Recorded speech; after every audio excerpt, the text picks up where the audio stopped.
महाराष्ट्रात असा एकच किल्ला आहे की ज्यावर महाराजांच्या हाताचे आणि पायाचे ठसे आजही जपून ठेवलेले आहेत. पण ते ठसे खरोखरच महाराजांचे आहेत का, का ती फक्त लोकपरंपरा आहे, हे आपण या व्हिडिओच्या माध्यमातून जाणून घेऊयात. नमस्कार, मी अभिजित आणि आपण पाहत आहात प्राईम एक्सपोज. मालवणच्या किनाऱ्यावर आजही मोठ्या थाटामाटात आणि मजबूतपणे उभा राहिलेला सिंधुदुर्ग किल्ला पाहिला की छत्रपती शिवाजी महाराज आणि त्यांचा काळ आठवतो. छत्रपती शिवाजी महाराजांनी हा किल्ला नेमका का बांधला असा विचार मनात येतो. या काळात हिरोजी इंदुलकर यांच्या देखरेखीखाली हा किल्ला बांधला. 17व्या शतकात कोकण किनाऱ्यावर पोर्तुगीज, इंग्रज, डच आणि जंजीर यांची सिद्धी यांचा प्रभाव वाढला होता. त्यावेळी महाराजांना समजले होते की ज्याच्या ताब्यात समुद्र त्याच्याच ताब्यात व्यापार आणि सत्ता, आणि म्हणूनच छत्रपती शिवाजी महाराजांनी सिंधुदुर्ग किल्ल्याची उभारणी करून आपले साम्राज्य अधिक मजबूत केले. या किल्ल्याची रचना ही शत्रूला गोंधळून टाकणारी आहे. मुख्य प्रवेशद्वार बाहेरून सहज दिसत नाही.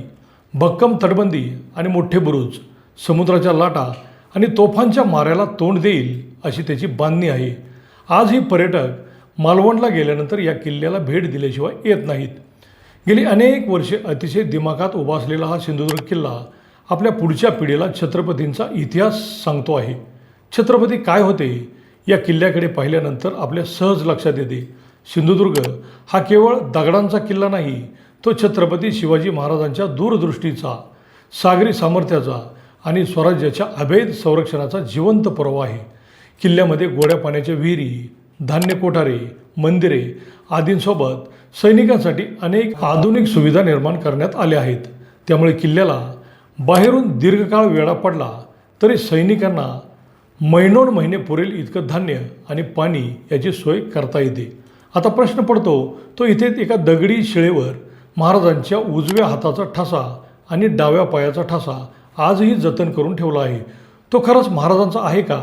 स्थानिक परंपरा आणि अनेक ऐतिहासिक वर्णनानुसार किल्ल्याचे बांधकाम पूर्ण झाल्यावर महाराजांनी चुना ओला असताना हात व पायाचा ठसा उमटवला अशी श्रद्धा आहे. मात्र अशा ठशांची आधुनिक वैज्ञानिक आणि न्यायवैद्यक पद्धतीने पडताळणी झाल्याचा ठोस पुरावा उपलब्ध नाही. त्यामुळे इतिहासकार सामान्यतः असे म्हणतात की हे ठसे परंपरेने शिवाजी महाराजांचेच मानले जातात.